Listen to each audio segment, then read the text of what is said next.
Waiting on one more commissioner. We're going to give it a couple more minutes and then we'll go ahead and get started, just so that we don't have to get him up to speed. So if you could bear with us for about 3 more minutes, if he doesn't show, we'll go ahead and get started. Thanks.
Good evening. Welcome to Planning and Zoning Commission meeting for July 17th, 2025. At this time, I would like to call the meeting to order.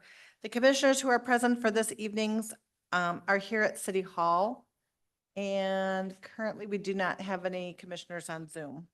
We also have staff from the city attorney and the city clerk's office, as well as the city's planning department.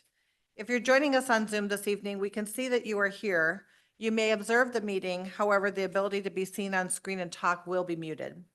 During the public testimony portion of the meeting, you will be unmuted and then be able to comment. Please note that we cannot take questions until the public testimony portion of the meeting. If you have a process question during the meeting, please email cityclerk@meridiancity.org and they will reply as quickly as possible. If you simply want to watch the meeting, we encourage you to watch this streaming on the city's YouTube channel. You can access it at meridiancity.org/live. With that, let us begin with roll call. Madam Clerk? Thank you, Madam Chair. Commissioner Garrett, Here. Commissioner Stoll, Here. Commissioner Rust, Here. Commissioner Smith, Here. Commissioner Perot, Here. Chairperson Lorcher. Here. The first item on the agenda is the adoption of the agenda. There are no changes tonight to tonight's agenda. May I get a motion to adopt tonight's agenda? So moved. Second. It's been moved and second to adopt tonight's agenda. All those in favor say aye. Aye. Any opposed? Motion carries. The next item on the agenda is the consent agenda, which include to approve the minutes of the June 26th Planning and Zoning meeting, approve the minutes of the July 10th Planning and Zoning meeting, and findings of facts, conclusions of law for Uplift Gym. Could I get a motion to accept the consent agenda as presented? So moved. Second. It's been moved and second to approve the consent agenda. All those in favor say aye. Aye. Aye. Any opposed? Motion carries. At this time, I would briefly like to explain the public hearing process. We will open each item individually and begin with the staff report. Staff will report their findings on how the item adheres to our comprehensive plan and our unified development code. After staff has made their presentation, the applicant will come forward to present their case and respond to staff's comments, and they will have 15 minutes to do so. After the applicant is finished, we will open the floor to public testimony. Each person will be called only once during the public testimony portion. The clerk will call the names individually of those who have signed up in advance. Or if you're in chambers, you may come to the microphone or be unmuted on Zoom. Please state your name and address for the record. You will have 3 minutes to address the commission. If you've previously sent pictures or a presentation for the meeting, it will be displayed on the screen and our clerk will help you with the presentation. If you've established you are speaking on behalf of like a larger group, like an HOA, where others from the group will allow you to speak on their behalf, you will have up to 10 minutes. After all those have signed up in advance and have spoken, we will invite any others who wish to testify. If you wish to speak on a topic, you may come forward in chambers, or if on Zoom, you may hit the raised hand button. Or if you're only listening on the telephone, please press *9 and wait for your name to be called.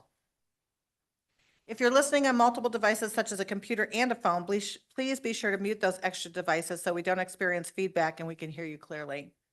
When you're finished, if the commission doesn't have questions for you, you will return to your seat in chambers or be muted on Zoom and no longer have the ability to speak. And please remember, we will not call on you a second time. After all the testimony has been heard, the applicant will be given another 10 minutes to come back and respond. When the applicant has finished responding to the questions and concerns, we will close the public hearing, and the commissioners will have an opportunity to discuss and hopefully make either final decisions or recommendations to City Council as needed. With that, we will start with item number 3 on the agenda for H 2025-0012 for a modified development agreement rezone and a planned unit develop modification for Touchmark and Meadow Lake Village. And we'll begin with the staff report. Thank you, Madam Chair, members of the commission. The development agreement modification does not require action from the commission tonight. That is only a city council decision on that. Modification of the existing planned unit development and rezone. This site consists of 121.5 acres of land. It's owned LO Limited Office. It's generally located on the south side of East Franklin Road and the north side of I-84, midway between South Eagle Road and South Cloverdale Road. I'll go through a little history on this property and the approvals. The majority of this property was annexed back in 2000 with a development agreement and a conditional use permit for a conceptual planned unit development. A smaller 4.6 acre portion of property was later annexed and included in an amended development agreement and conceptual development plan. The original conceptual PUD was approved for a continuing care retirement community comprised of 250 to 300 units of independent and assisted living, 450 units of residential, including single-family, duplex, townhomes, and multifamily, a community senior health and fitness center, medical office parks, commercial and retail businesses. Since that time, approximately 428 residential units have been built in the retirement community, along with a senior health and fitness center and many amenities, including open green space and walking trails, a community garden, coffee shop and bistro, salon and barbershop, a library, theater, dining venues, pickleball courts, and other on-site amenities. In 2003, the development agreement and planned unit development were amended to allow the development of 318 residential units and approximately 600,000 square feet of commercial and office space on a larger 138-acre area with reduced building setbacks in the LO zoning district. The comprehensive plan future land use map designation is mixed-use community. A modification to the development agreement is proposed to update the conceptual development plan for the overall site, which consists of approximately 121.5 acres of land, and consolidate the existing development agreements into one new agreement that replaces all previous versions. A rezone of 55.17 acres of land to the CC zoning district and 8.17 acres to the CG district is proposed from the LO zoning district to the for the undeveloped portion of the site included in the master plan to accommodate the proposed uses.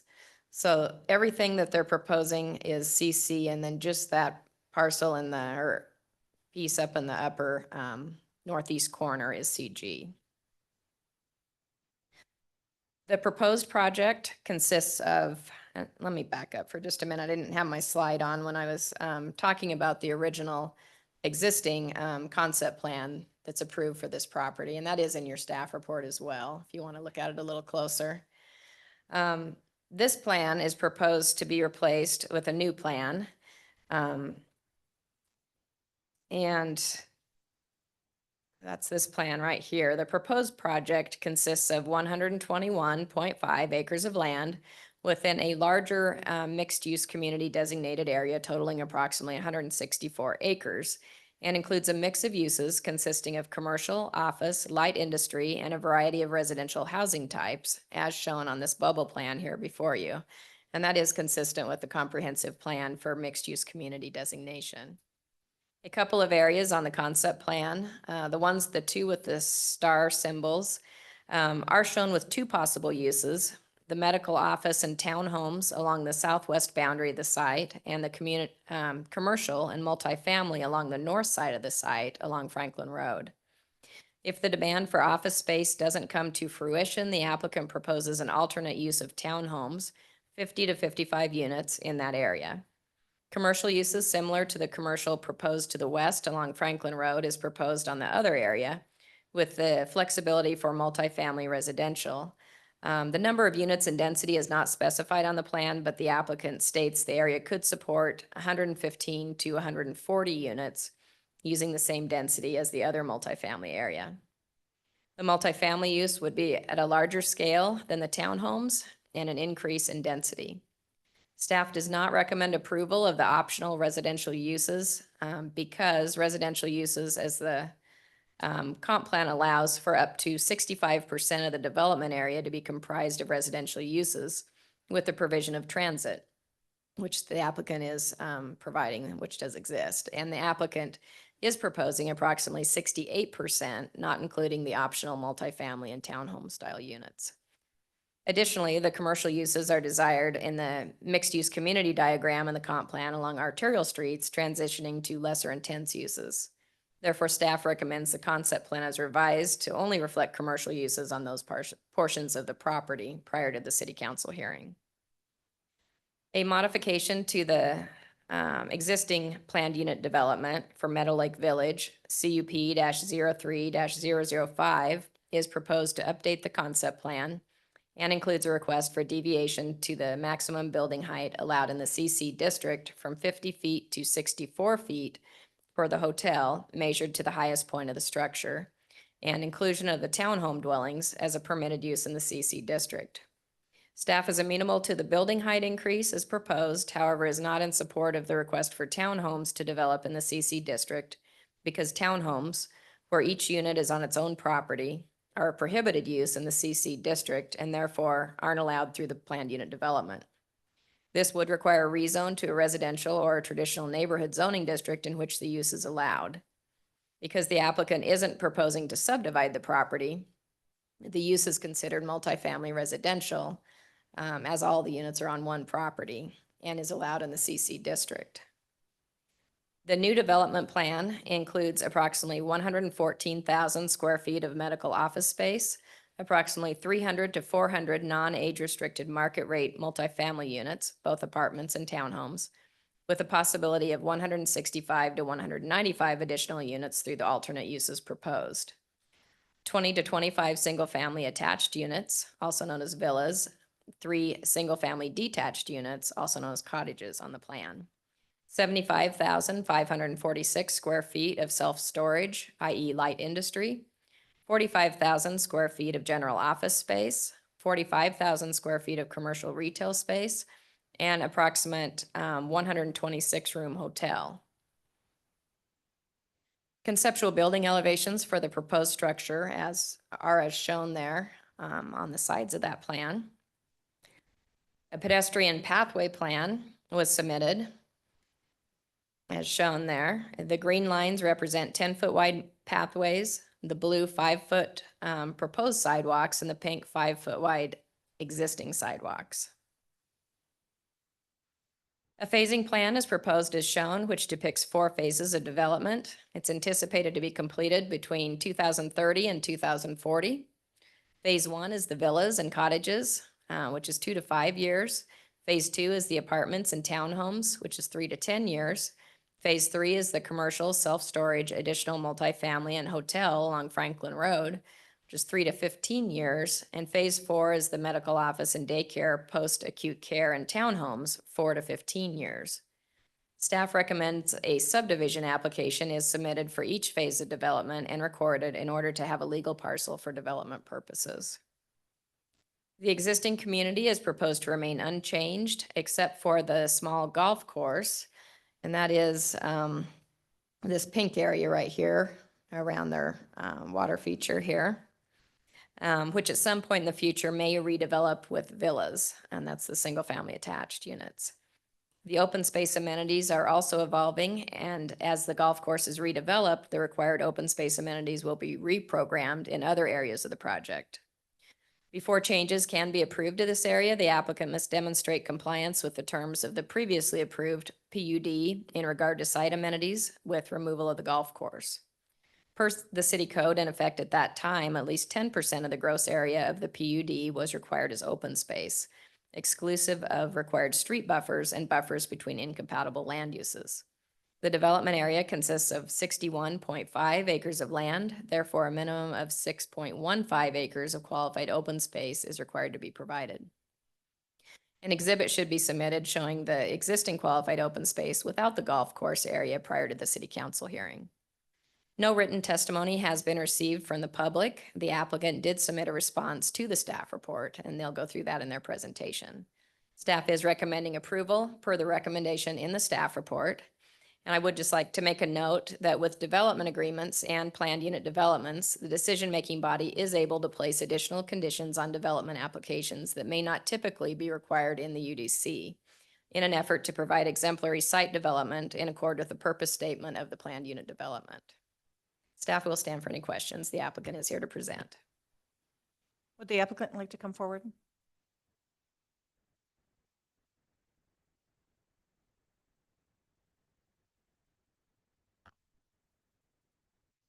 Hi, Madam Chair, members of the commission. My name's Tamara Thompson. I'm with the Land Group. Our offices are at 462 East Shore Drive in Eagle.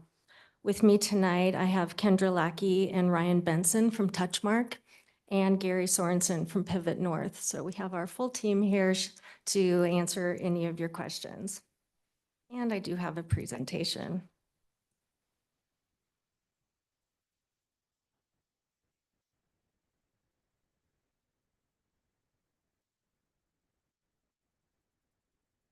I'll try not to be redundant with Sonia's presentation. She was very thorough.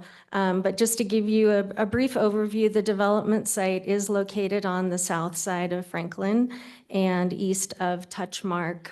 The west side is the Reidenbach Canal, and we are just north of Interstate 84. North of Franklin Road are industrial uses that are zoned IL, and west is medical office, which includes St. Luke's. Those are all zoned LO. Currently, the site is zoned LO, and in order to align better with what the uses are, the staff has recommended that we do that rezone. Although the proposal that we have before you is not much different than what is currently approved in our PUD.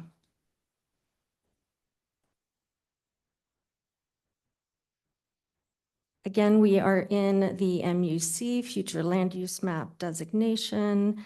Here's that zone or zoomed in, and the reason I wanted to show this is just to show how close we are to the city of Boise. City of Boise is just right on the other side of the Reidenbach Canal. That is that dashed line there with industrial across on the north side of Franklin.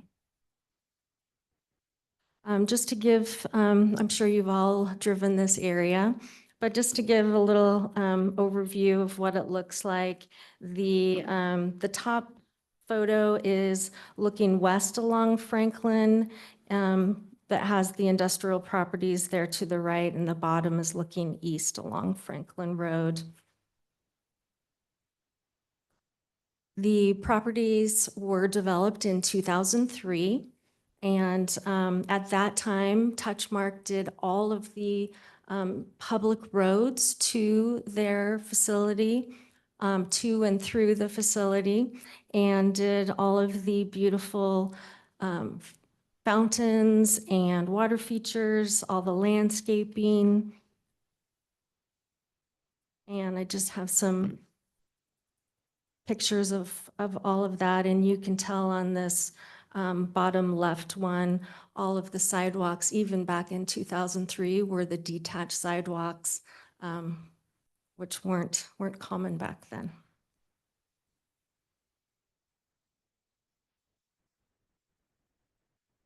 And then I'll point out also that all of the utilities were stubbed at that time as well. As Sonia mentioned, this was the concept plan with the development agreement.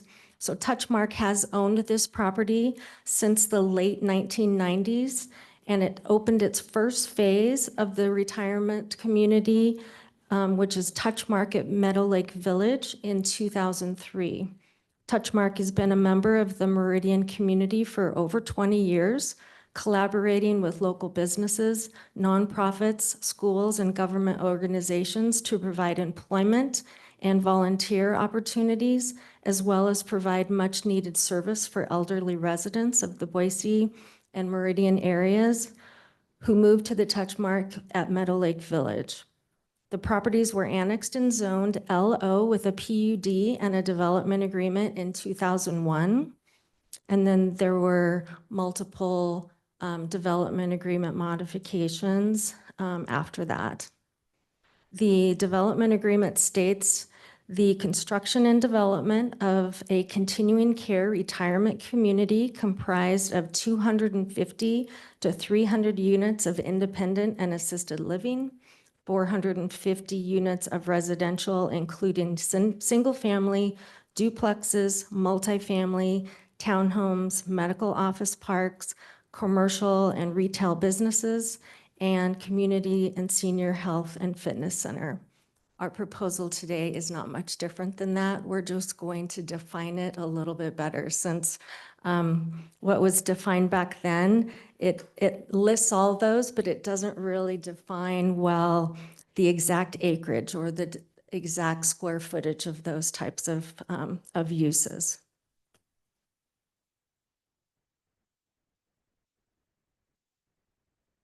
Again, there's the development agreement and 3 subsequent addendums to that development agreement. The most recent development agreement was recorded in 2008.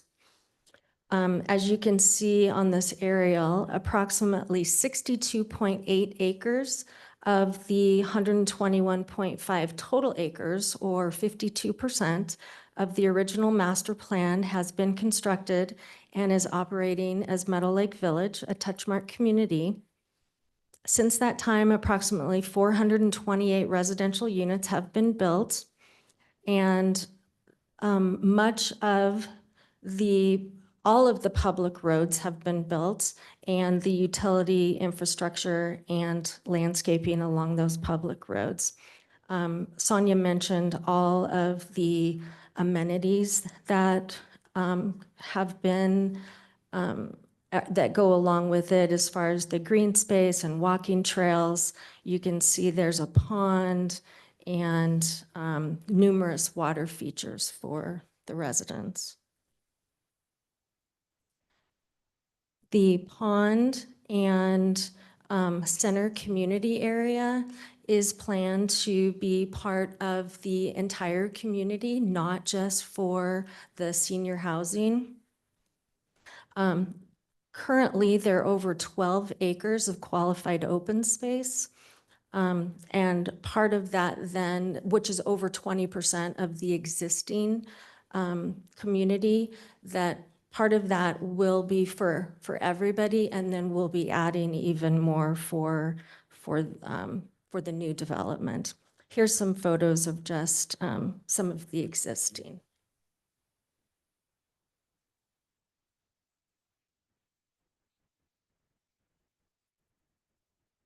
All right, now to the Touchmark mixed-use development. This includes approximately 114,000 square feet of medical office, 500 non-age restricted market rate multifamily units. These will be both in the form of apartments and townhomes. As Sonia mentioned, they won't be fee simple townhomes, they will be townhome style, but they will be designated multifamily because they'll all be on one lot, but they'll look like townhomes. There will be age-restricted villas and cottages, so there's 24 of those, which will be, I don't know if I can point on this thing. Don't know how to do that, so it's, if I just point to it, does it do it? Yeah, right in that area. Around the pond area.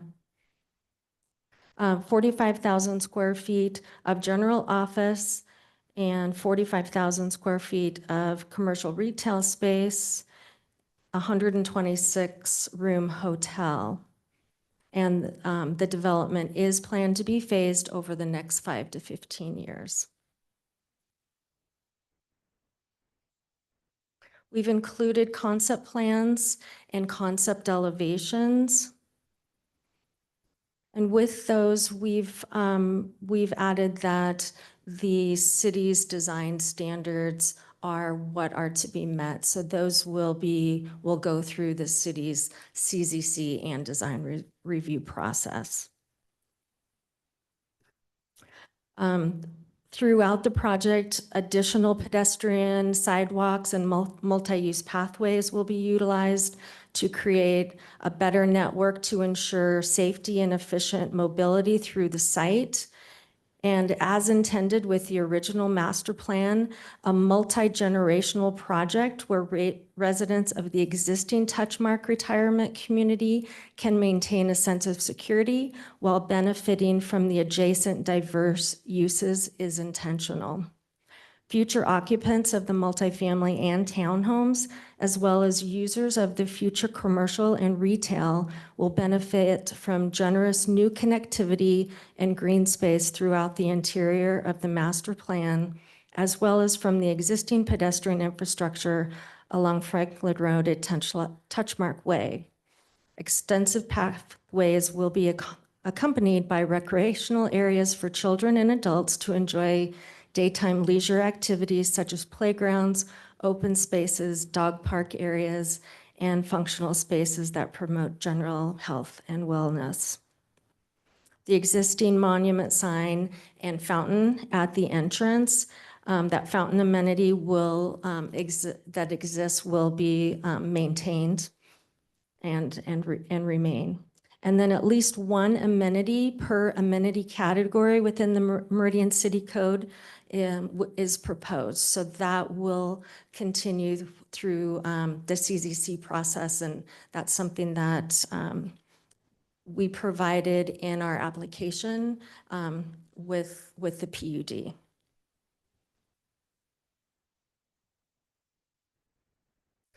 And then with each of the areas or each of the zones, we provided a sub area with dimensional standards for each of that sub area. Accesses to the project, most of those are already existing. There's only one new access to Franklin here that aligns with Truckee Avenue to the north. An updated traffic study was required, and it was conducted by Kittleson and Associates, and both ITD and ACHD have commented on that, and there are no new conditions that are required. The Touchmark development can be developed with minimal impacts to the surrounding roadway system. We do have a couple of requested revisions. We've reviewed the staff report and agree with staff's recommended conditions with the following revisions. There is a reference to wrought iron fence.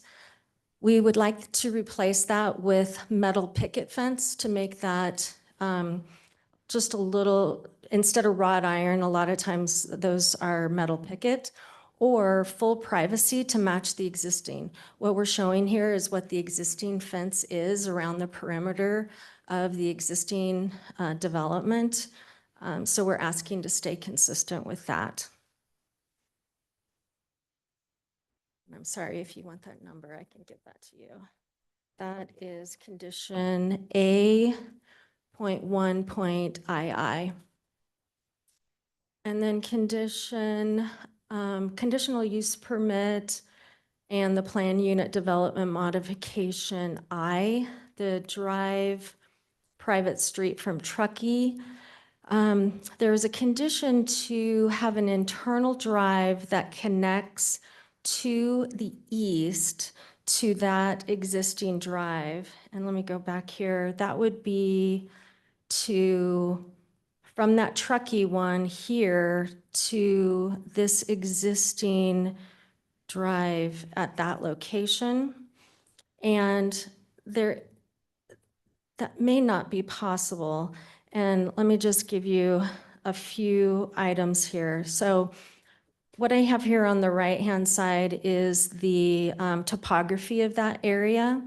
And there's an existing ditch that runs at the top of the grade. So on the bottom, there's a 27-foot grade difference from that approach to the top of that hill. And then there's a ditch that runs across there, which is a gravity irrigation ditch. And then the top left is an aerial of that. So all the engineering hasn't been done for this area yet, but in maintaining flows for that ditch and having to address 27 feet of fall from the top of that down to that existing access, it may not be possible to have a street access at that location, which is why we didn't put one initially. And then I just wanted to show, so this is that access, and you can see that for this one, can I finish, please? Okay.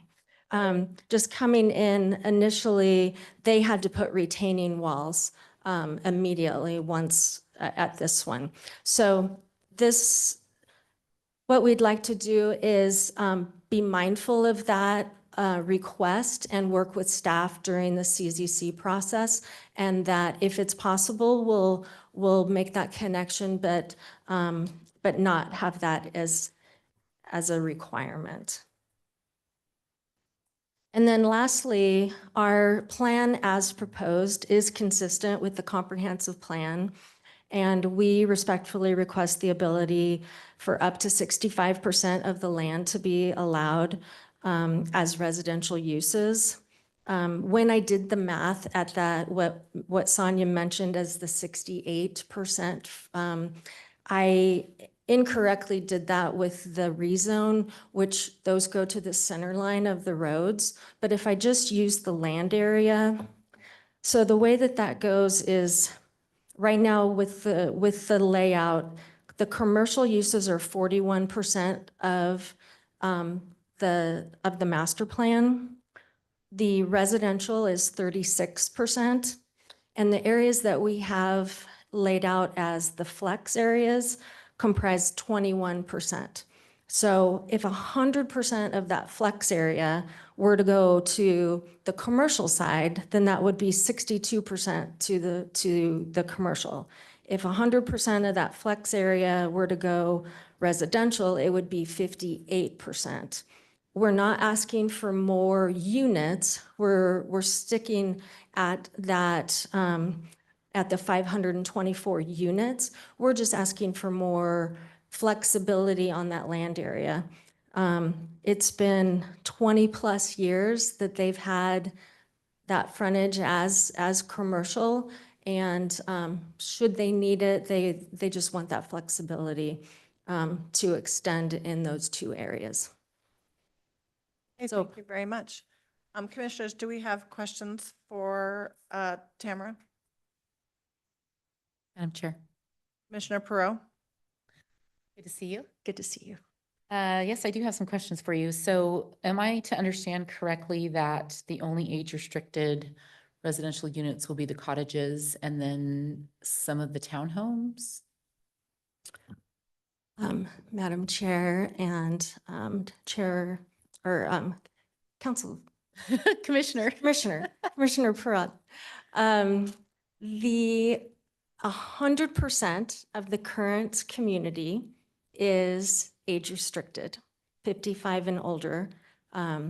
And 24 of the new units that's adjacent to that would be age restricted.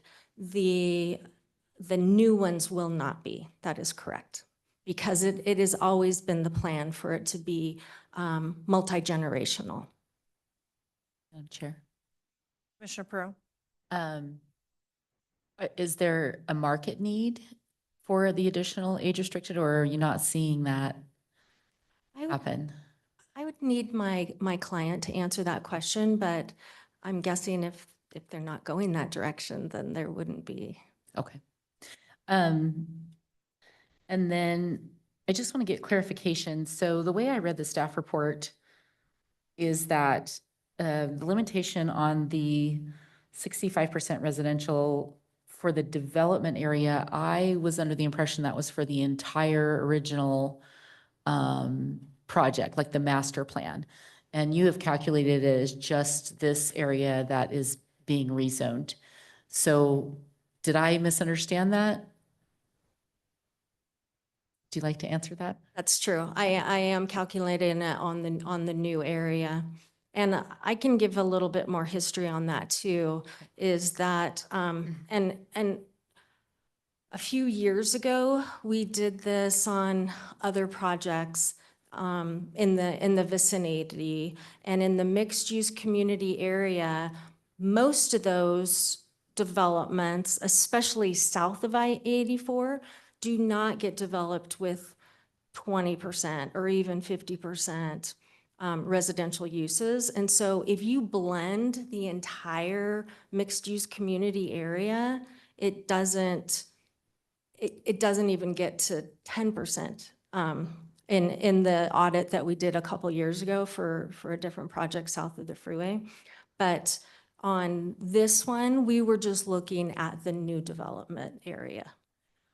So if I'm understanding you correctly, you're saying that the 164 acres within the full MUC designated area has much smaller percentage of residential. If you looked at the entire picture of that MUC designation, you're saying that it doesn't come close to the 65%. And if we looked at the MUC area within just this quadrant, even south of the freeway, we wouldn't even come close to that. Okay. I think that's all the questions I have for you for now. Thank you. Thank you. Commissioners, any other questions before we take public testimony?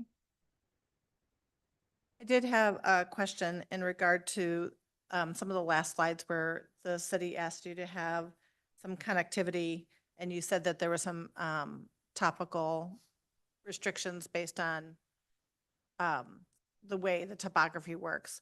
The drainage ditch that goes, south to north, that draining down, is that run by Nampa Meridian or the irrigation district, or is that just part of that parcel because it used to be a farm?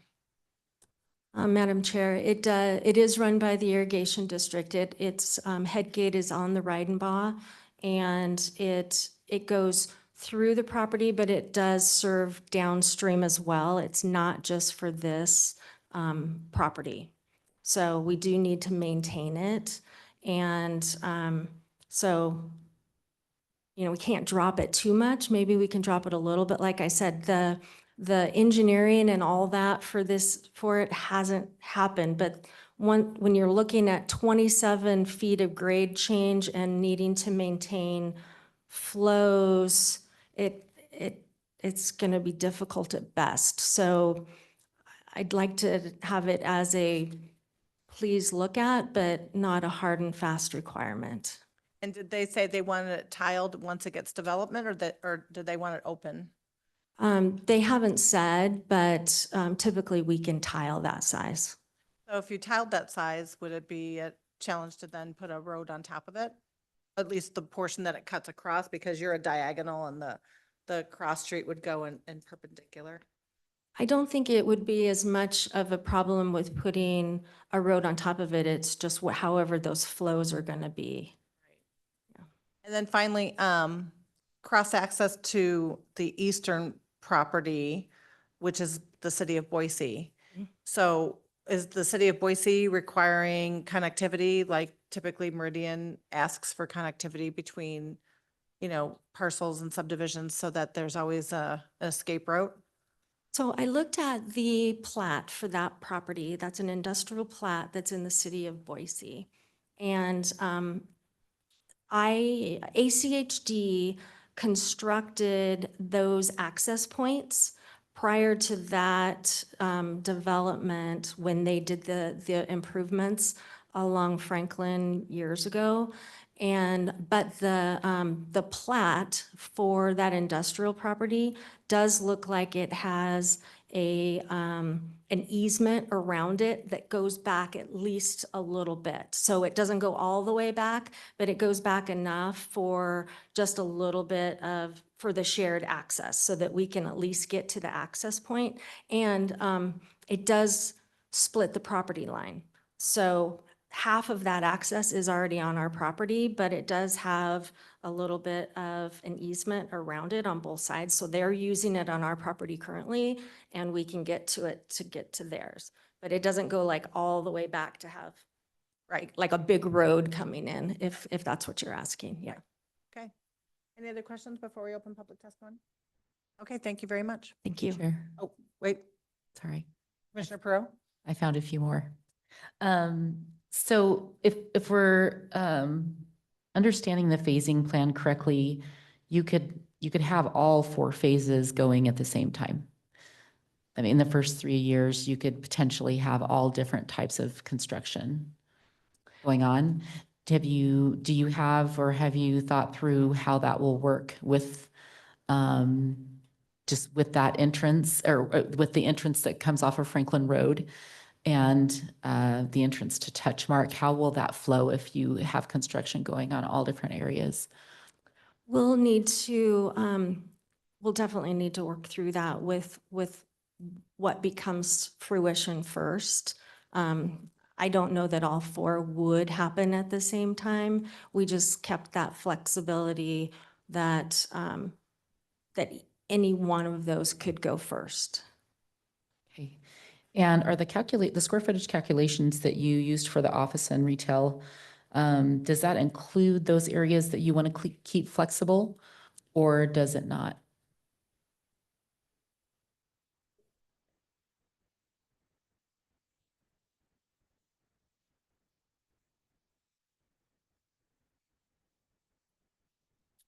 So in my calculation, I have the commercial, hotel, light industry, and medical office, the ones that are solid colors on the concept plan.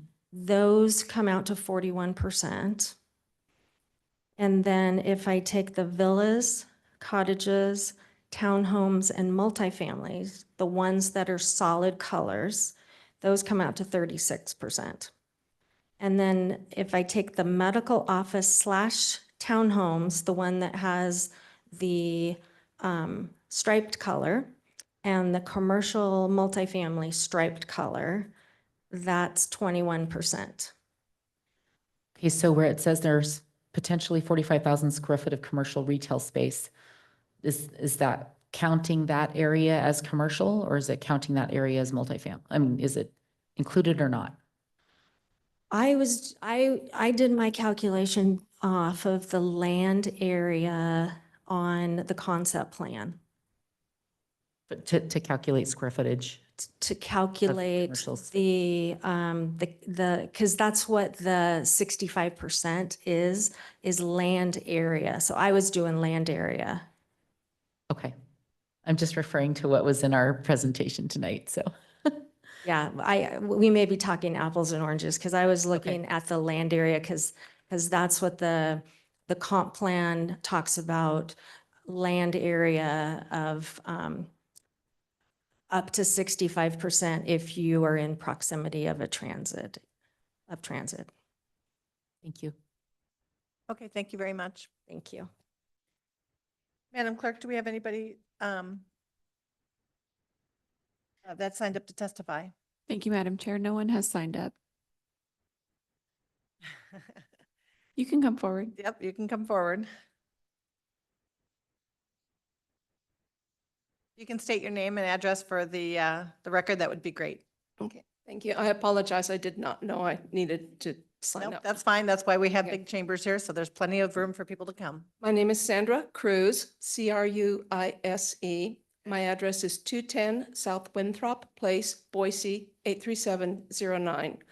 I live in Edgeview Estates, which is the subdivision on the east side of the Reidenbach Canal.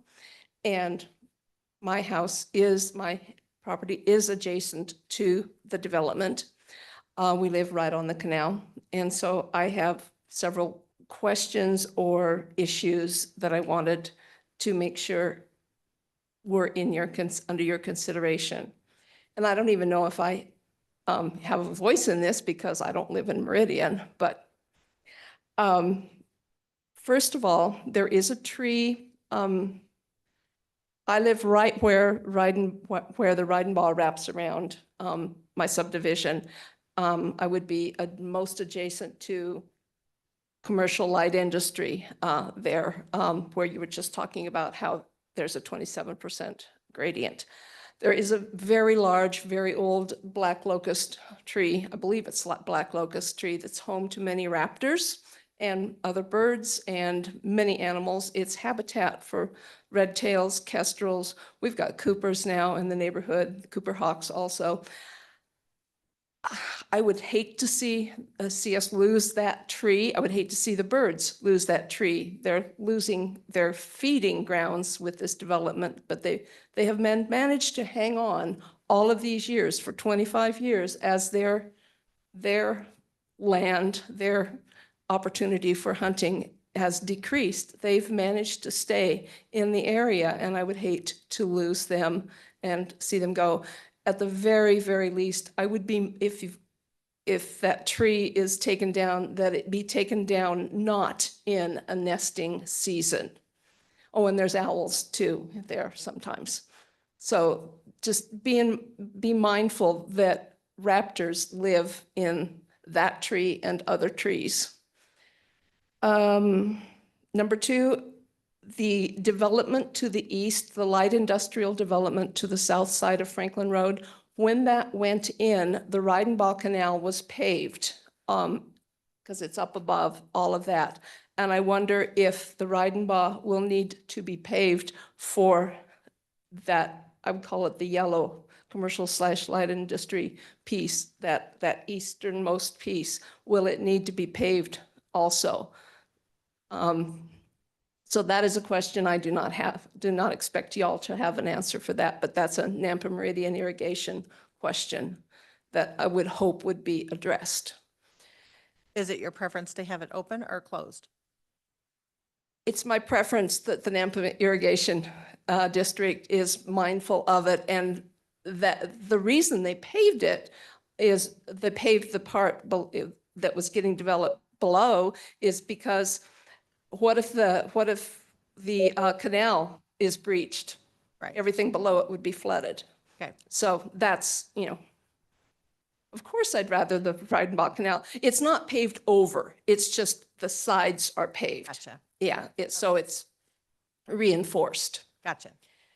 And then, of course, we are used to our unrestricted view, and I know progress happens and people lose their views, but we would hate to have 3-story housing just staring into our backyard, even though it is across the canal. And I would hope that there would be some consideration for easements from 1-story to 2-story to 3-story, because there is a residential area around us. I know that there's not many houses that would be affected by this multifamily 3-story development, but there are some of us. And we were expecting over the years that Touchmark would continue to develop 1-story housing, which is what we were told 20-some years ago, that it would be senior development, 1-story. Well, the central part, the central buildings are tall, but that we could expect 1-story building. Okay. That's what we were told. All right. Whether that's what they thought, I can't speak to that. All right. Well, Those are my issues. okay. Thank you very much. Thank you for your time. Anybody else in chambers that'd like to speak? as far as the public testimony? And is there anybody online? Madam Chair, there is one person attending online. They have not raised their hand. Tamara, would you like to come back and respond?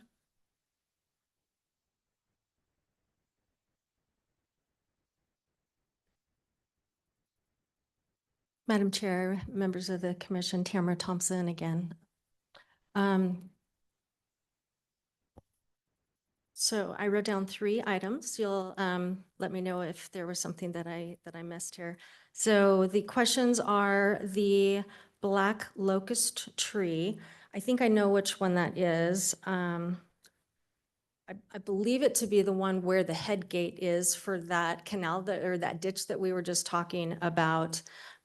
So I do not know on that one currently. But if we can retain it, we always like to retain trees. We are, first and foremost, the land group is landscape architects, so we retain trees where we can. So, so we'd like to do that. It is on the perimeter of the project, so we're hoping that we can. As far as the Reidenbach and paving the sides and those types of things, we will not have anything to do with the Reidenbach. The Reidenbach, we will go up to right at their easement line, and then we won't have anything to do with it past that. So I don't have an answer for that. That will be the irrigation district. And then as far as the 2-story, 3-story housing, we can definitely take a look at that. We have, we were doing that stair step with the townhouses and then to the multifamily. And so there's just a small little area right in this, right there, that we can look at that too. It's probably going to be, frankly, parking garages there first, and then get to the units. So the apartments will probably be back a little ways. So did I answer everything? I think I believe got it. so. I believe so. I mean, you know, it's impossible to guarantee any unrestricted view, but being conscious of the people who always live there is always a nice consideration. It is. I do have a few questions for you in regard to the golf course. So you're suggesting of eliminating the golf course and turning those into villas. So the way that it's colored in, it looks like all of it goes. It's just going to be reprogrammed. There will be some open space around that. There's a small number of villas that go in there. There's 20 villas that go in there. So there will be a considerable amount of open space that retains. What's left there is going to be around 6 acres with the current pond and what's over on the west side as well. And then they will typically their programming and what they have has some sort of putting green or pitching green, pitching area, those types of things. So it likely won't 100% go away, but it's just going to be reprogrammed. And does that satisfy, because I don't know the exact wording, so Sonia, you might have to help me with this, but does that satisfy the original PUD of open space that was required if the golf course is amended?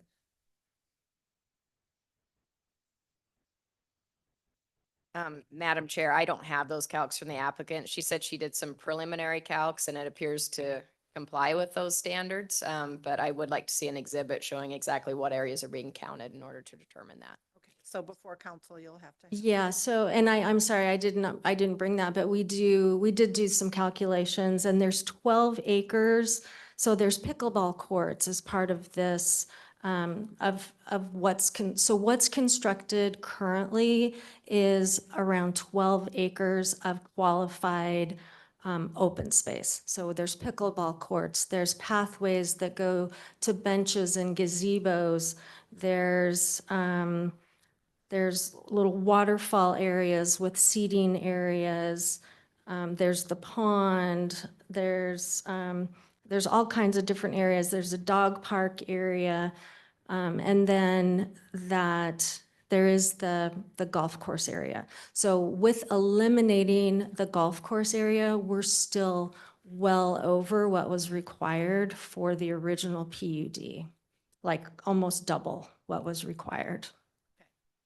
One final question from me. When you had your neighborhood meeting with the community, people bought in this community based on senior living, and the amenities, possibly even the golf course, being part of it. What has been the response from the community for your adjustments to the open space and then the flex space of turning some of that into villas and that type of thing? What kind of, the fact that nobody's here complaining leads me to believe that it's not a huge concern, but it's a difference to what they were committed to when they purchased in that community. I would like my client to answer that question because they've been working more closely with their tenants, if that's fine.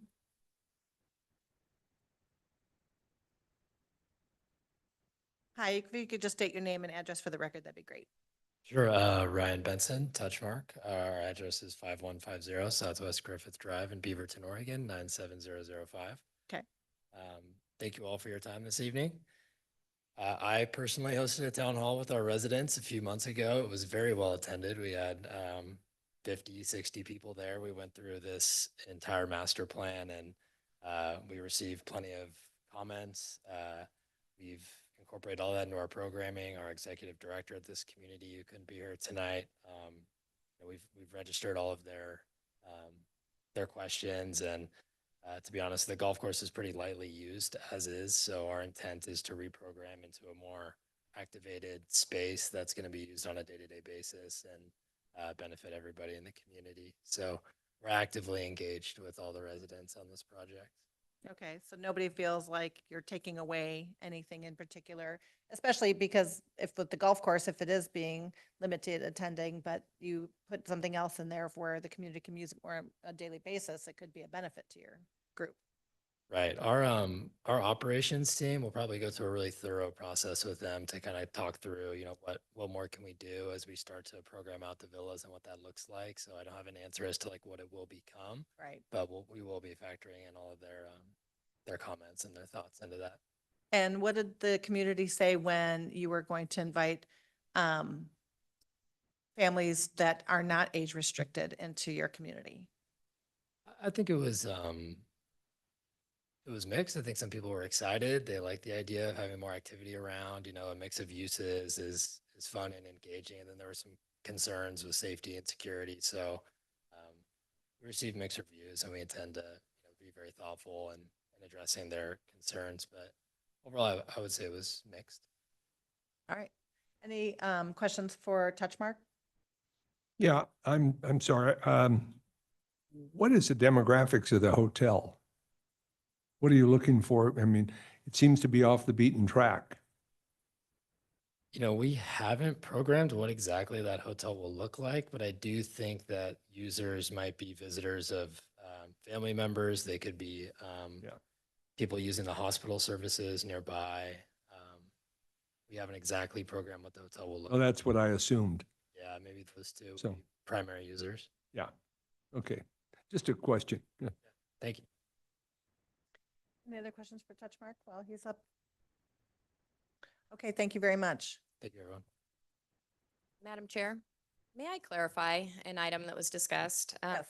So the percentage of residential versus commercial uses in the comprehensive plan for mixed-use designated areas, that is based on the overall larger designated area. It's not on a project-specific area. So that's where staff got our calculations and what the original calcs were based on. So anyway, just wanted to clarify and explain that. Thank you. Okay, thank you. Tamara, did you have any other final thoughts before we close the public hearing?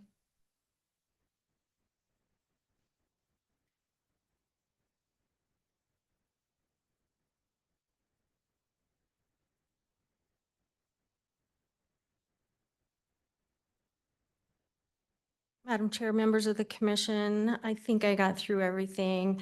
The Touchmark mixed use, I think they have been an excellent neighbor in Meridian. They've shown, you know, that what they currently have constructed is very, very high quality, and that's what they want to bring to the community and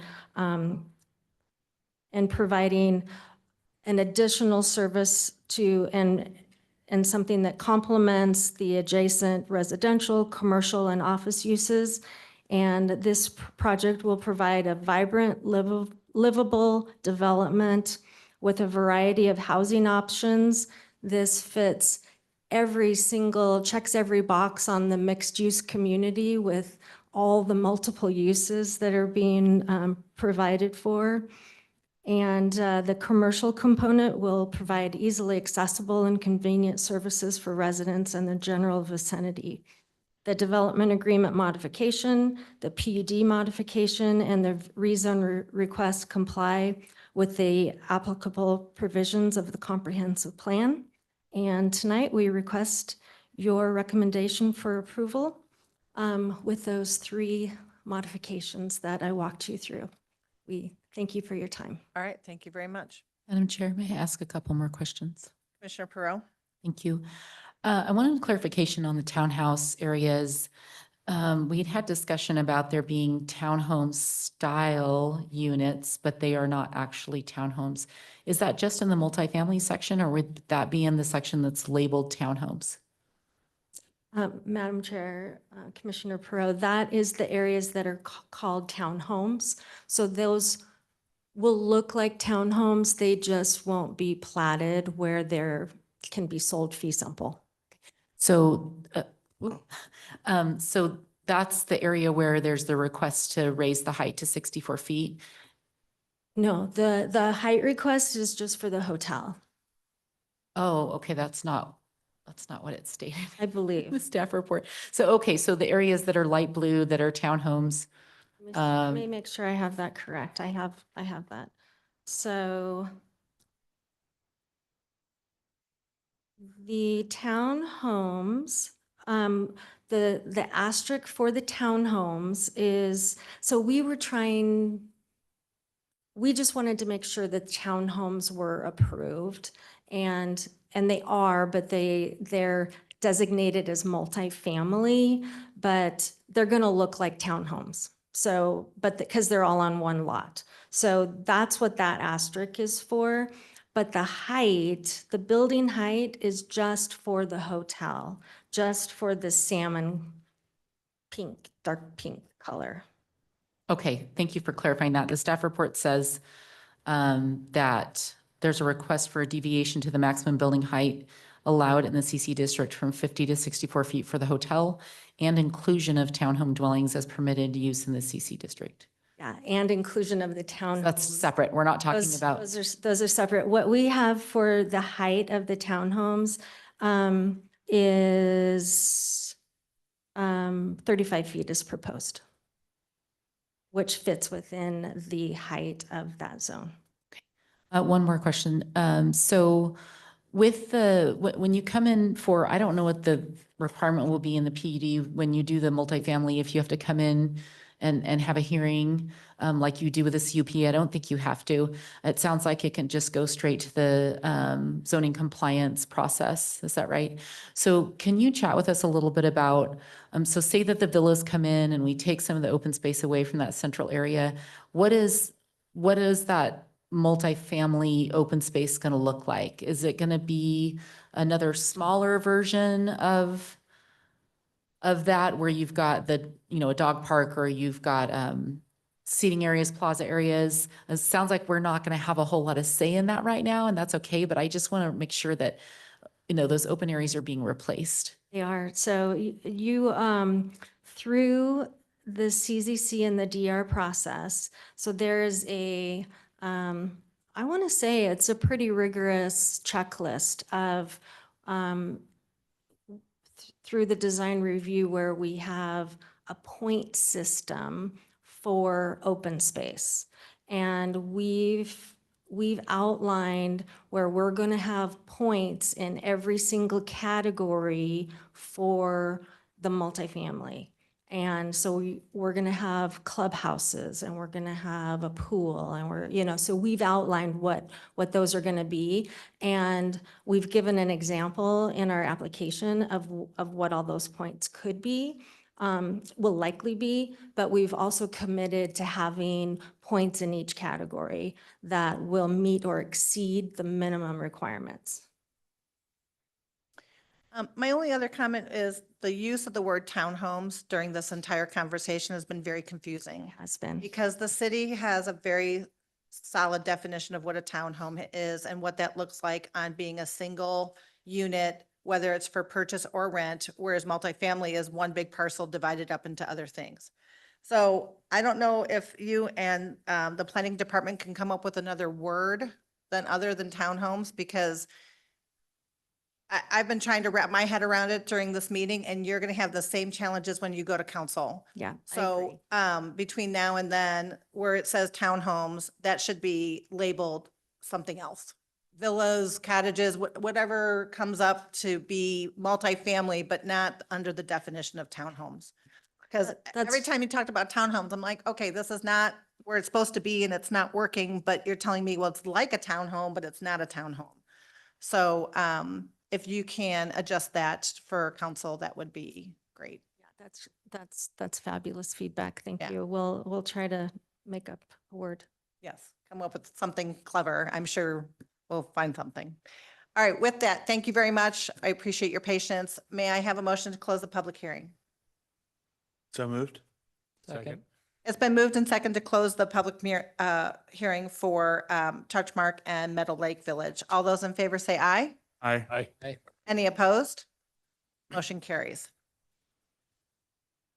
Madam Chair, Commissioner Perot. would it be possible for staff to maybe address any of the things that came up during the hearing but it seemed like what I was reading was maybe a little different than what they were presenting, and if there's anything that you want to clarify with us? Madam Chair, Commissioner Perot, I can't think of anything other than the percentage of residential that I already clarified in the MUC designated area. In that, in response to the Madam Chair's comment, I think townhome style multifamily would be appropriate on the concept plan, as well as, villas and cottages are something that the city code doesn't recognize either. Right. So, and as long as those units aren't being platted on individual lots, which I understand they aren't, then that would also be multifamily. And like the villas would be single family attached style multifamily. And the cottages, single family detached style multifamily. Other than that, unless you're thinking of something I'm not thinking of that needs clarified, Commissioner Perot, I can't think of anything else. Well, the only other question I had was, in the presentation this evening, about the 45,000 square foot of office and 45,000 square foot of retail space, it sounded like the applicant didn't provide those numbers. And I'm trying to understand if that's the total proposed. I realize that might not be what it ends up to be, but if that's kind of the total proposed idea with the concept. I believe there was a total of 114,000 square feet of medical office. That was for medical office. And then 75,546 square feet of self-storage, 45,000 office space, and 45,000 commercial retail space. Is there? Yes, the question I was trying to have answered is, are the bubbles that show commercial there in the northwest and potentially commercial light industry in the northeast, is that enough space to build 45,000 square feet, or would the applicant need to use the commercial multifamily flex space? I guess that's what I'm trying to understand is when they came up with this calculation of 5,000 square feet commercial retail, is that just supposed to fit in that northeast corner that's purple? Is that spread out over the whole The purple is development? Each of those colors in northwest. each of those areas on the concept plan, you can't see it because the print's too small on the screen, but there are notes on each color-coded thing saying how many square feet approximately is proposed. Okay. And I assume that's a multifamily or a multi-story, excuse me, square footage. But it is a concept at this time, but that's what they've guesstimated to fit on those areas. Any comments about this development? Madam Chair? Commissioner Rest? Yeah, I appreciate the effort that's gone into this. I think Touchmark been aware of them as a business for a number of years. This has been a long-term development. I mean, the history, it's not often we get a history that starts in the 90s.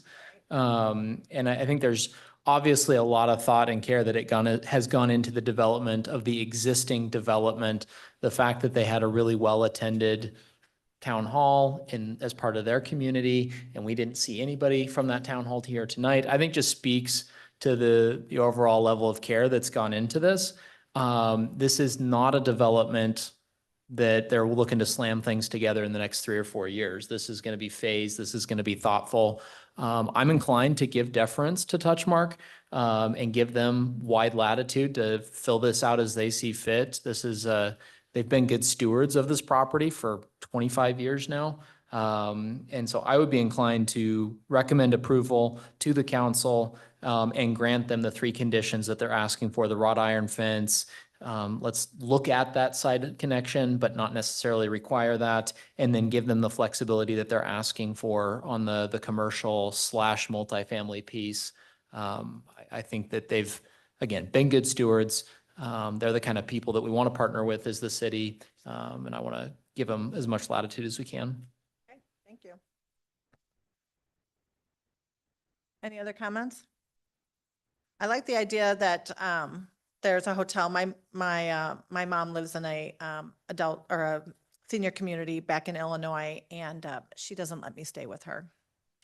So, but then she's like, but I want you close by, but there's nothing there. So having a hotel close by would be a benefit to your community, I would think. And plus the proximity of the hotel, the hospital would also benefit from that as well. The only thing that kind of threw me off today was the labeling, and I'm sure we'll come up with some good terms before council. The market has changed quite a bit since 1995 or 3 or whatever you kind of started this. And my only concern is that the people who already live there, I would hate to see them purchase a property and committed to one thing and it turns into something else, with the understanding that things do evolve. So like if the golf course isn't working and maybe only 10% of your community uses it, but then you change it to something else and then now 80% of your community can use it. So I totally get that part as well. Because this is over the next 15 years and it's not going to be all done tomorrow, I'm inclined to approve it as well with those conditions, so that as over the next 15 years, as things change and as the market deems necessary, they have the flexibility to be able to serve our community. Madam Chair? Commissioner Smith. I think I generally directionally want on that direction, or that's where I'm heading. There are 2 kind of things that I'm a little bit not the biggest fan of. I think we're leaving a bit of an open question on that connection, on that eastern side, that I don't love kind of leaving unanswered. I'm okay granting deference. It seems like this is, again, a longer term period, longer term development, but there's just some unease that gives me. The only other thing is that I recall from kind of is that a question for staff, I guess. Just having seen the image of the proposed fencing there along the canal, does there not need to be like an open view for that fencing, or would you say that what's pictured is adequate in an open view, since there are kind of slats? It seems kind of obstructed to me. Madam Chair, if I could respond. So our code requires either open vision or typically open vision along waterways. And that's for so that the irrigation district can maintain their ditches and their easement areas and burn weeds if necessary. And vinyl fences are kind of frowned on along there. I wasn't aware that there was existing vinyl fence along there, and I'm not sure that the city ever approved that fencing. Anyway, that's the reason for the requirement for wrought iron. I'm not sure what the metal picket fencing is that the applicant is possibly one of the two options they proposed. To me, that would be the same, but I haven't seen a picture of that, so, sure. So, Madam Chair, I guess what I would say is an addendum to maybe that is that just ensuring that whatever goes there along the canal is open to vision and compliance with the code is my only maybe sticking point. But beyond that, I think I'm in agreement with everything. Yeah. Madam Chair, and just to add a little bit to that, if that's the motion you make, that would allow the possibility of chain link fencing along there. So typically, we don't allow that. More for aesthetic reasons than anything, but anyway, just wanted to clarify. Thank you. Does the irrigation allow district, thank you, allow chain link fence? As far as I know, yes.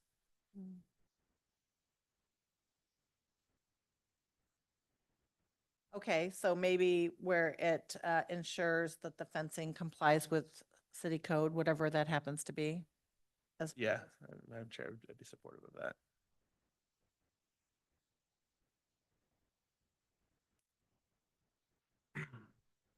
Okay, any other comments from commissioners in regard to this, or I'll take a motion? Madam Chair. Commissioner Perot? So I agree with the open, or the fencing that's city code and keeping that wrought iron. With the townhomes, versus the multifamily, I kind of got the feeling, and I apologize if this is incorrect, that the townhomes were just kind of apartments, but the outside looked different. And so I don't know if that actually is the case, or really is a home that has multiple levels and it's just attached. If it is apartment style, but just has an exterior that looks different, I would encourage the applicant to maybe reconsider that, because I'm pretty sure that council will want to have that conversation. So I think it would be good for the applicant to be really specific and distinct about the difference between the townhomes and the multifamily, how they're going to look, how they're going to be lived in, and how they really are going to be distinctive from each other, and then act as that buffer. For me, that wasn't as clear maybe as it could have been. I realize we are just doing a concept plan here, but it is important because we are defining specific things that are going in those bubbles. I'm also sad to hear the golf course or part of the golf course may go away, but I understand, as the chairwoman said, that if that's not an efficient use of that space for the residents, then I understand wanting to make the change. What I would like to see is whatever acreage that is turned into villas, that an equivalent amount of that be created in the new areas. And I don't mean whether it meets the 15% qualified open space. I mean an actual acre for acre replacement. I'd like to really see that. I think that would be honoring to the existing residents that had that expectation of a certain amount of space to use. So I assume that is a condition we can request. And then I would like to say, I'd like to see a follow-up on the concern over the old tree. I would recommend that the applicant have some sort of response for city council on that. Hesitant to put a condition on it, but never try to put a condition on the, I had a few applications that have requested a tree to remain, but I agree with the neighbor that that's a really important piece of nature for our ecosystem, really. So yeah, those are all the things I wanted to mention. Thank you.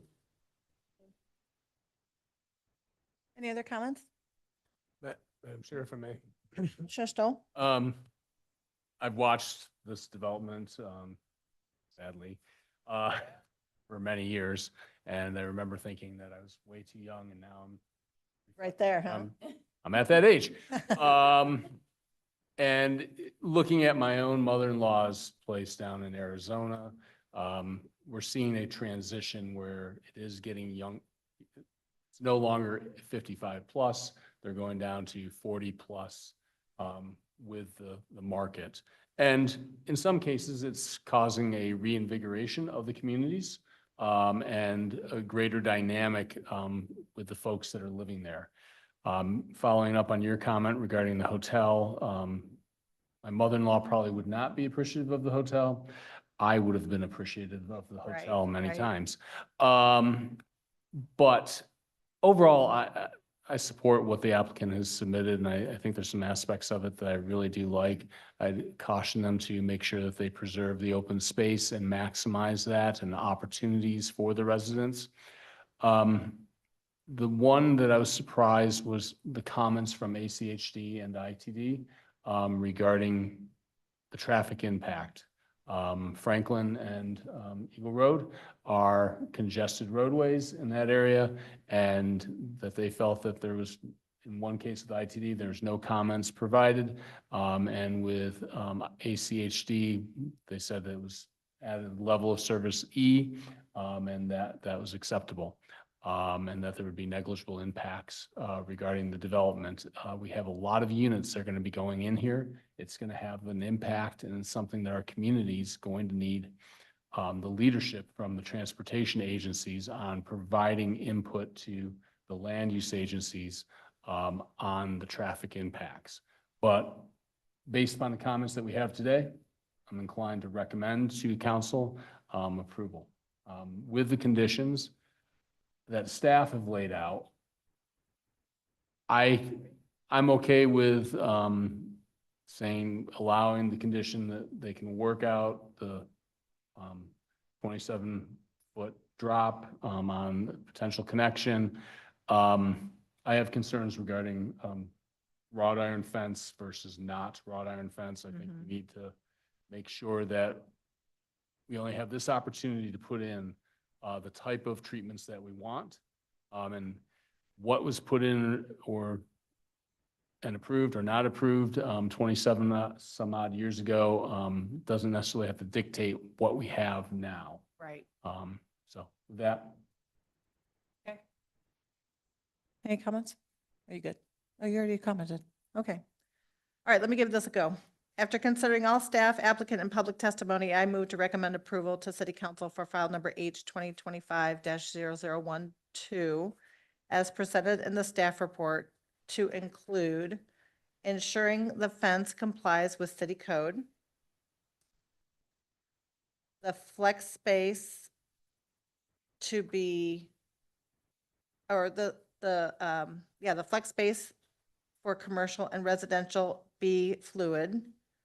Define the word townhome as multifamily residential, and include an exhibit for open space without the golf course.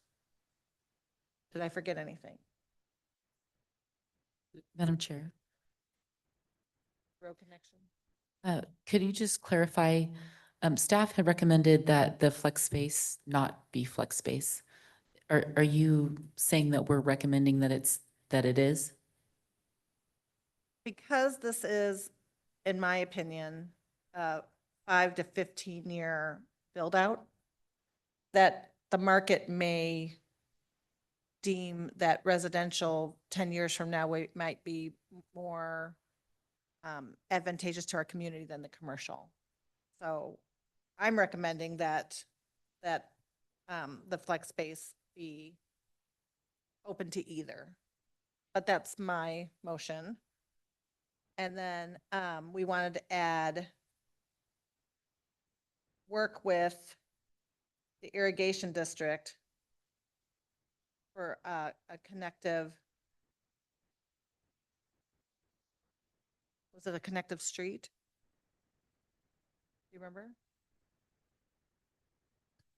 Madam Chair, regarding the, like that cross connection, Yeah. I mean, I think the applicant was asking for just the ability to continue working with staff I guess I think what I would like to what I would like to have more in terms of what we can require is maybe something more fleshed out before it gets to council specifically. I'm not trying to lock them into anything, but I'd like maybe council to be able to discuss the different possibilities more specifically than taking it down the road. Okay. 1 second.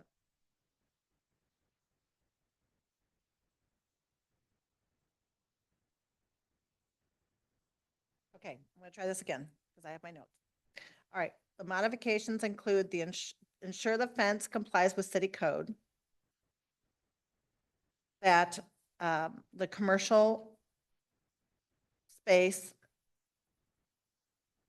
be recommended, but be flexible to residential for long-term future growth. Define townhomes as multifamily residential. Include an exhibit for open space without the golf course.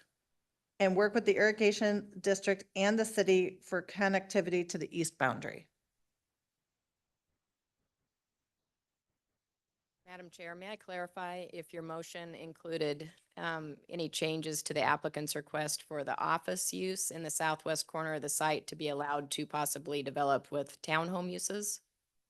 I did say the commercial to be flexible for commercial or residential. So- Does So that meant cover that? Commercial as well as the office. There's commercial along Franklin, Right? and then the office was along the west boundary of the site. So you meant for both of those areas? I did. Thank you. Okay.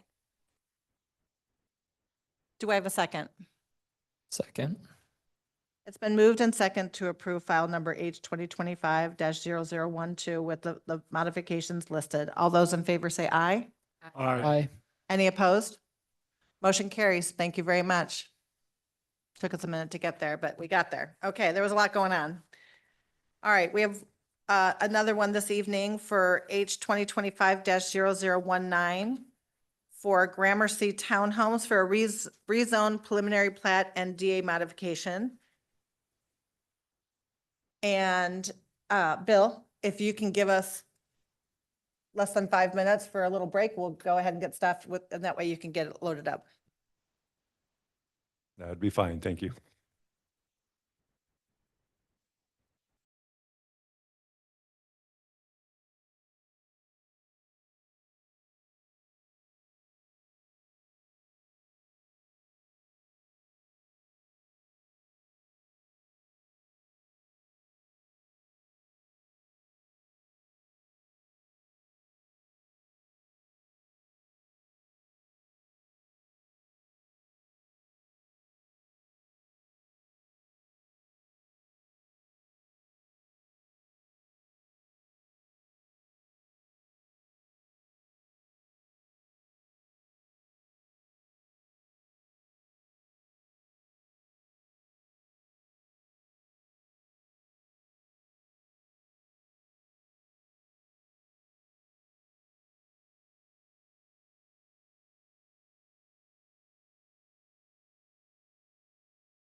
Okay, let's carry on for Gramercy and we'll begin with the staff report.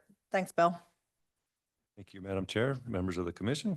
So last project before you this evening is the Gramercy Townhome Project. The site consists of 6.98 acres of land currently zoned CG in the city.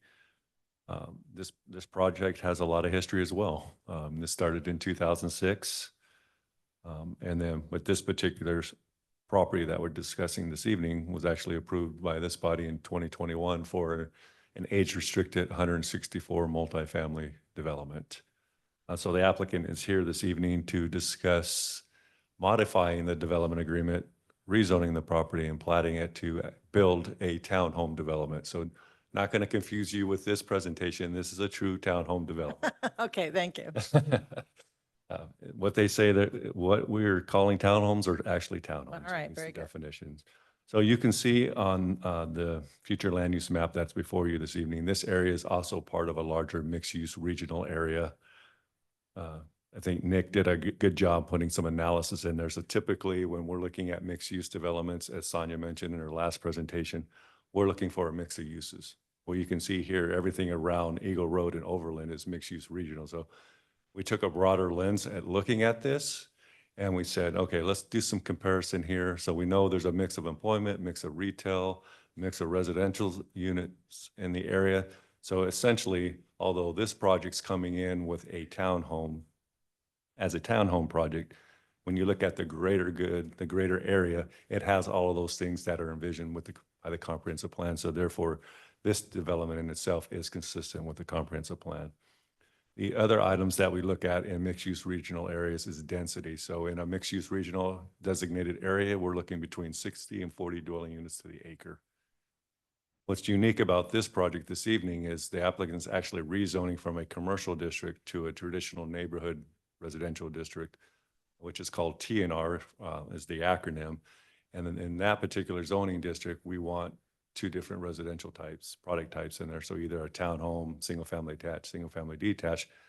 But again, in our staff report, we made it clear to both the commission and council that there's other residential happening in the area and as part of the Gramercy project. So although this may have one style of residential, overall, the rezone and what's developed in the area and the mixed use regional area is still consistent. And therefore we are recommending the TNR zone with the one residential use that's proposed before you this evening.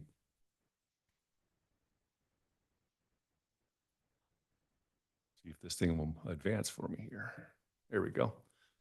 Here is the property highlighted as well. You can see it's adjacent to Mountain View High School on the west, and then also to the south. What makes this a great amenity or neighborhood for the city is the fact that it's in close proximity to a city park directly to the south.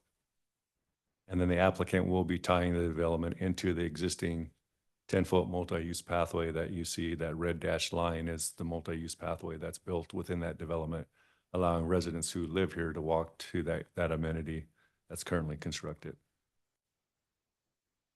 Here again is the rezone boundary. Again, rezoning from CG to TNR. This is the proposed site plan / plat.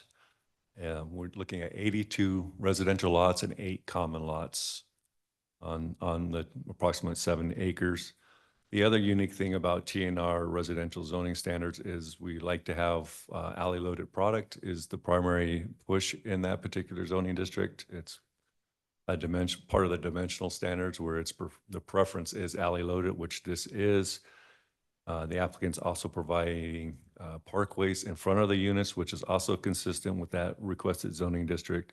And they're also providing traffic calming through bulb outs in front of the units along some of the commercial drive aisles. And that will also allow for additional guest parking or parking for the development. And then you can see here in the central MU that's within the middle of the development, there's also overflow parking. So the applicant is providing additional 46 parking spaces on this site to account for guest parking or overflow parking. It's not required by code, but the applicant's done that based on staff's recommendation. As the applicant moves through the final plating process, they will have to, currently, everything that provides access to these lots is a commercial drive aisle or will be, but as part of the final plat process, staff has recommended that they plat these or apply for a private street application so that we can name them, so we can address the units appropriately. The applicant will also have to work with the adjacent property owners to the east because there are existing drive aisles that are stubbed to this property. The recorded Gramercy plat does grant cross access to this development. However, it's an easement and not a private street, so the applicant will have to work with those potential business owners on naming one of those commercial drive halls so that they have, the private street does touch a public street. So that's something that we'll be looking for at the time of final plating. Because the applicant is rezoning to a commercial district and townhomes are considered single family, they are required to provide open space, 15% open space.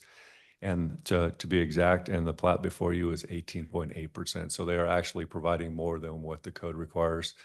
They're also providing the required amenities with the Central Parkway walkways that you see through the central part of the development. And there's also a dog area, so waste stations, which counts as amenities for the subdivision.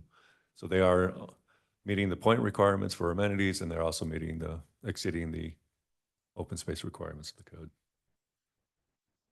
Here's the landscape plan, just kind of highlighting what's qualified and being counted towards that required 18% per city code. One thing that the applicant will be working with the city on is typically when we have these micropath lots or these walkways between units, we typically see those in common lots. In this particular case, the applicant does have some site constraints that they need some flexibility on how to make their units fit on some of the lots, and therefore some of the micropath areas will be basically easements on the plat on the lots versus a common lot, which is allowed by city code. So just something different that we don't see, but they have been conditioned to provide those easements on the plat so that anyone reviewing plans for this development will know that the units cannot encroach within those pedestrian easements that they'll be depicting on the plat. So the plat may not show the 15-foot wide, and we'll show the easement, but the landscape plan does show the 15-foot landscape buffer and landscaping required per code. And then because this development is part of the Gramercy development, a lot of the architectural style in that development does have brick on it. And so the applicants, when we've met with the applicant during our pre-application meetings and working on their design of the townhome units, we've encouraged them to incorporate some brick on the dwelling unit so it does blend in with the rest of the Gramercy development. And you can see they've added that wainscoting on the ground floor here. So again, overall, staff is supportive of the rezone, the plat, and the MDA, the development agreement modification. Before I came to the hearing, I had a chance to look at the public record. Looks like we did get public comment from one of the adjacent neighbors. And she had concerns with the traffic, little misunderstanding on the density. Just wanted to provide some clarification on the record. This particular development is actually less dense than the previous one. So we're actually 164 going down to 82. So we're actually providing less dwelling units. Where it could get confusing for residents and for maybe even you and council as we go forward is typically in a TNR zone, there's the density is based off a net density and not gross density. And really the difference there is we take out the open space in the roads, and that's how we're left with net. So this particular development, if you look at it on paper, is at 19 dwelling units net density, but it's approximately 12 dwelling units to the acre if you were to look at the growth. So again, meets the TNR zone that they're requesting, complies with the comp plan. And it's less dense than what was previously approved. So anyways, the resident also brought up concerns with utilities, parks, schools, police, all the typical conversations you've had in the past with other residents. So again, this is what was originally envisioned for Gramercy. It was a mixed-use development. They're just contributing and reducing the density. So again, staff is recommending approval of this project, and I'll stand for any questions you may have. The applicant like to come forward?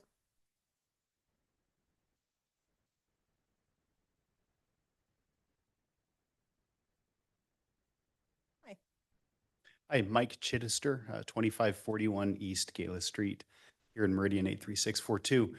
Good to be with you tonight. Do we have the presentation? Thank you. Appreciate the chance to be with you. I'm with Mike Chittister with Elton Development. We are a local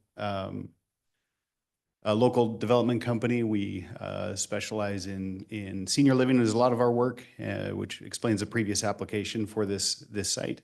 Also do townhomes, some large lot subdivisions, multifamily. I'll try and be brief tonight. I do want to give just a brief history of this site to give you an idea of kind of what's happened on this site over the years. Principals of our property or our company have been working on this since 2014. Initially in that time in 2014 and 15, this is actually a potential site for the new South Meridian YMCA. And having senior housing be one of the things that our principals work on, we were looking at potentially with the YMCA and St. Luke's partnering for a facility here. We were looking at doing potentially a facility where we could mix generations and have a senior housing facility adjacent to the Y. As you know, in 2018, the Y opened at the current location. And so between 2016 and 19, there really wasn't much development there. One parcel was owned by Luke's, one by the Y, and one by a charter school. In 2020, we started looking at this as a potential location for a 55-plus apartment complex. We went through the work to do it. We hit, but unfortunately, a number of things made it so that project just wasn't feasible. A lot of the difficulties of cost inflation, et cetera, and then just some market dynamics. And so we worked on that, but really pulled back from that project. But over the years, I just want to say that since then, we've looked at concepts. The images here you have of 55-plus apartments. We've looked at flex industrial. We've looked at office. We've looked at destination resident. A lot of retail. A lot of different things at this site, and it's just been the biggest challenge for these parcels in particular is shown here. That red line's a principal arterial, Overland Road, good for traffic and visibility. The blue line is Wells, which again is a collector.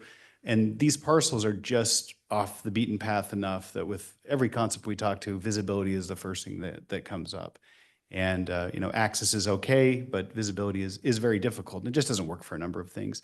That doesn't look too far on that image, but the closest point between Wells and our property is 220 feet. So it's just a challenge that way. So that's why we've, the concern always when I come before this board is these are commercial, we're changing it to residential. Is that an issue? I wanted to give you a little context of the efforts that have been made to look at this in the CG zoning.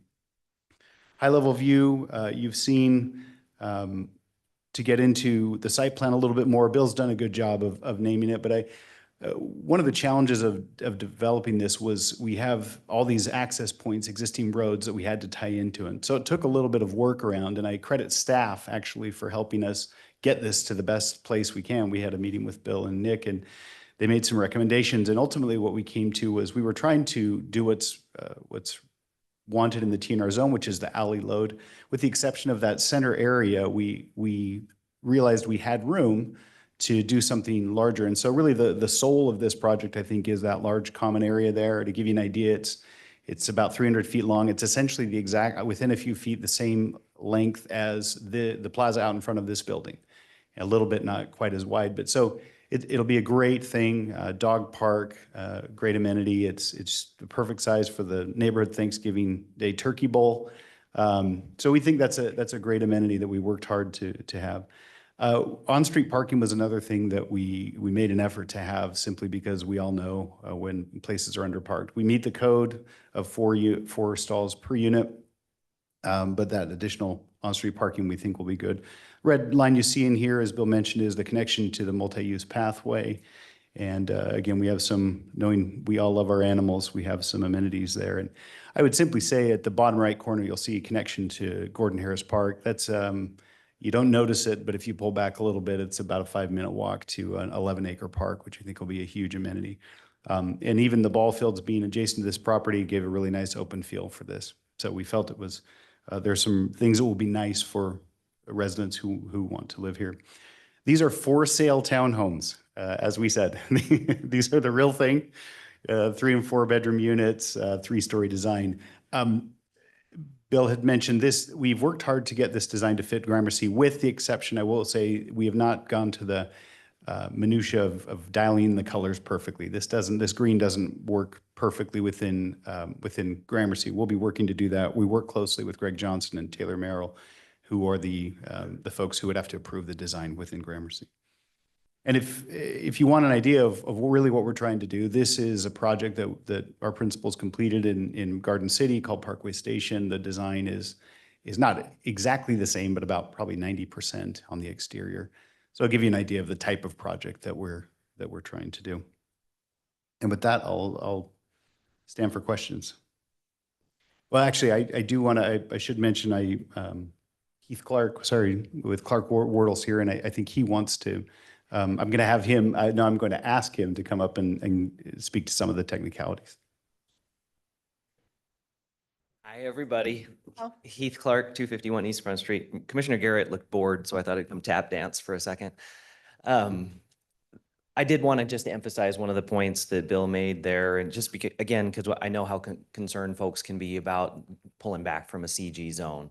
So I just wanted to emphasize a couple of things. First, on the comp plan, Bill knows that one of my favorite parts of the comp plan is that we only look at these mixed-use regional areas between the lines of the arterials.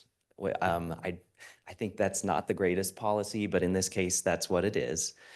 And so looking at that, what you can see on the left side here is the area that we're talking about. I decided to pull out a little bit so you could see both sides of Eagle Road. And you can see that there is a really nice mix of uses that's already there. And the staff did the calculation for the area that's bounded on the north by Overland and on the east by Eagle. And with this project in the residential, it gets to about 25%.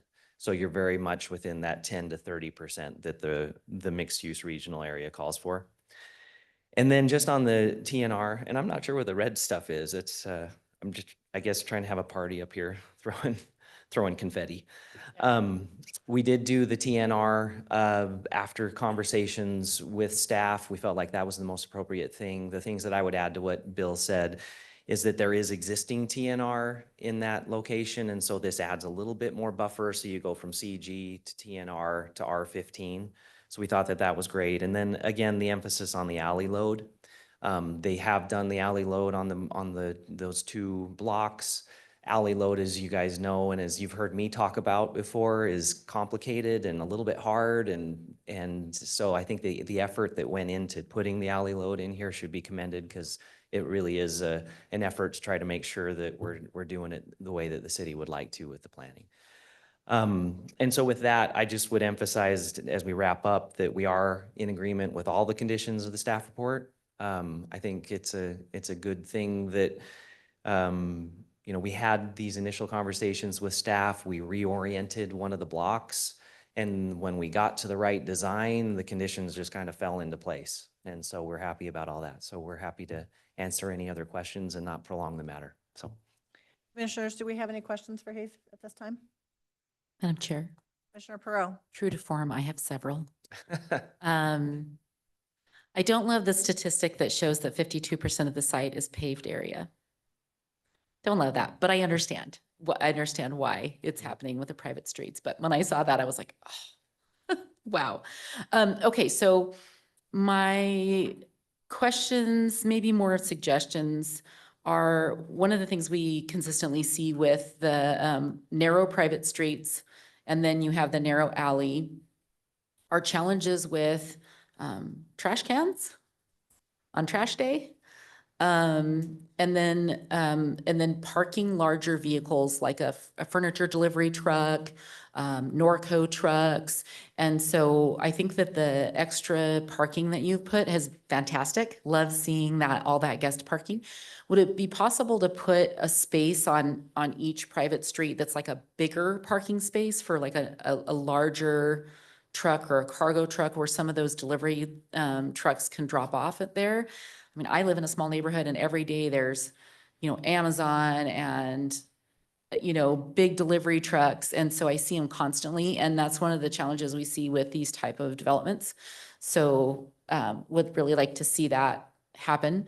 And then the other question I have is about market demand. So I can see how this would be a really good development in Garden City. But there is, I don't know if you're familiar with another three-story unit or three-story unit development off of 10 Mile and Franklin called the Entrada Farms. That's a rental community. It's not for sale, but they had a real struggle getting those rented because of the 3 stories. So can you tell us what you've run into and whether you see that this will be a successful project in terms of Well, maybe I'll take the first two and then I'll let getting that sold? third one. So the first one, on the paved area, that is inherent with the idea of the TNR's promotion of alley load. So alley loads do include more paved area. One of your challenges with alley load is you get the heat areas in the back. So one of the things that we've done is we've worked with staff, and we're going to do some alternative compliance on this, is to add some space through that. We're going to shrink a couple of those parking spaces or the drive aisle spaces back there and add a little more landscaping to try to break that up a little bit. Second item, on the parking, I think you'll find that with alley load on the front, most of those deliveries come in through the front. And so that issue is not quite as big of a concern as you might in some other see in some traditional product, but we're more than happy to look at that with the direction of the council. And then I'll turn it over to Mike on the market. Yeah, it's a good question. When we looked at doing townhomes here, one of the challenges here, again, as I mentioned, was the existing streets. And so we had to look at what we could fit within those parameters. A 2-story townhome requires usually a deeper, a deeper lot. And so that was one of the things that challenged us. There will be buyers who are not interested. It's probably someone who wants to be more Central Valley, maybe younger families, maybe more single. So we've looked hard at who our target market is, and there will be some folks that I think will say, yeah, that's not for us because of that. We have done some things like modifying the plan that you saw there in Garden City to allow 3 bedrooms on the top unit as opposed to 2. So you could have a family with parents and a couple of kids in there. So we've tried to do some things to adapt for folks who might, be more concerned about that, or having that first floor bedroom that isn't really as usable. So we've tried to do some things to adapt to that. You're not wrong. There will be people that won't like that as much. In Pine, you have some 2-story things, but we feel comfortable in the long-term success, right? So it's a good question. Madam Chair. Commissioner Pearl. In that regard, I just want to say I really appreciate seeing the 3 and 4 bedroom options, because they're very hard to find with attached housing, and there's a big need for it. So Good. That's good to hear. Any other questions for the applicant? Thank you. Madam Clerk, do we have anybody signed up to testify? Thank you, Madam Chair. No one has signed up. Anybody in chambers? Mike or Heath, do you have anything else you would like to add before we close the public hearing? Okay, may I get a motion to close the public hearing, please? So moved. Second? It's been moved and seconded to close the public hearing for Gramercy. All those in favor say aye. Aye. Any opposed? Motion carries. I know that the city has expressed before that we don't necessarily like to go from commercial back to residential, but your comments of the lack of visibility where this is kind of tucked into both residential and a commercial little neighborhood, it does make sense in this particular case, which is why we do each application individually. So I appreciate that. I've gotten lost back here quite a bit on the weekends, and it's actually a nice little spot because it's a little bit hidden off. It's near Overland, but it's not quite on Overland.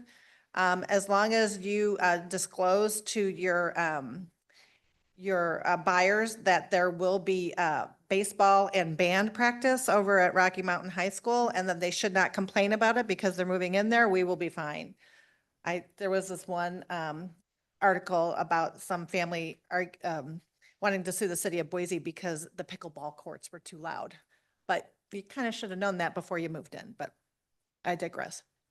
Anyway, I think this is good. Since you're in a New York state of mind here, a couple suggestions for your private streets. You could do Central Park Drive, you could do Manhattan Drive, and so get a whole New York vibe thing going over there too. But this looks great. It's a great little infill. It's a nice little spot in this kind of area. And even though it's 3 stories, I think there'll be a good market for it. Any other comments as far as this application is concerned? Madam Chair? Commissioner Smith? Only thing I have to say, and I understand why TNR and why kind of this density was aimed for, is one thing, as I guess as a generality, is when I look at how close this is to points of interest and to the freeway, thinking in transit-oriented development, part of me almost wishes this were a little bit more dense, which might not be something that, that might be an evil sentence to utter in some circles. But I understand this. I think it's, anytime I hear Heath Clark say we're in condition, or we're in agreement with all the conditions of the staff report, it's a good day. So I fully support this. I think in these kinds of areas, I mean, I'd like to see a conversation start to be for, how can we increase density in these strategic areas that are closer to really high volume corridors. But as far as the constraints that they're dealing with here, I think this is a great development. Any other comments? A motion? Madam Chair. Commissioner Pearl? I think this is also a very fitting development for this location. A lot of the acreage in this whole Gramercy area has sat, surprisingly. I remember when it was originally developed and I worked in private finance. So yes, and I wanted to say I appreciate the large open space. It's not a requirement, but if there were more opportunities for activity, I know there's the dog park. Maybe there could be something added that is a little more active feature, but again, can't require that. So, but thank you for putting so much thought into this and trying to answer our questions before we have them. Heath has come to attempt to do that every time, and I appreciate it. Commissioner Rust, yes? After considering all staff, applicant, and public testimony, I move to recommend approval of file number H-2025-0019 as presented in the staff report for the hearing date of July 17th, 2025. Second. It's been moved and second to approve Gramercy Townhomes. All those in favor say aye. Aye. Any opposed? Motion carries. I'll take one more motion. Move to adjourn. Second. It's been moved and second to adjourn. All those in favor say aye. Aye. Any opposed? Motion carries. Thank you, gentlemen, very much. Have a good night.